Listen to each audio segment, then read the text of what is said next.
ஒரு காட்டுல குருவி ஒன்று வசிச்சுது. ஒரு கழுகு எப்பவும் அந்த குருவியை விட ரொம்ப ஹைட்டா பறக்கிறத டெய்லியும் உட்காந்து பார்க்கும். அதனால அந்த குருவிக்கும் கழுகு போல ரொம்ப ஹைட்டா பறக்கணும்னு ஆசை வந்துச்சு. ஒரு நாள் சாப்பிட்டு இருக்கும்போது கீழே கழுகோட இறகு கிடந்ததை பார்த்துச்சு. அந்த இறக பத்திரமா எடுத்து வச்சுக்கிச்சு. அதே மாதிரி டெய்லி விடுற எல்லா இறகையும் பத்திரமா எடுத்து வச்சுக்கிச்சு.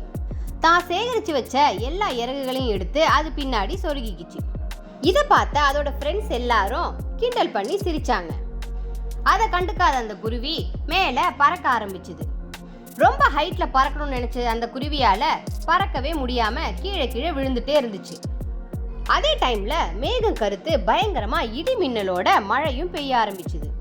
அந்த குருவி மேல பறக்கும்போது பயங்கரமான மின்னல் தாக்கியதால அந்த குருவி கீழே விழுந்துருச்சு. அதிர்ஷ்டவசமா அது உயிரும் தப்பிச்சிச்சு.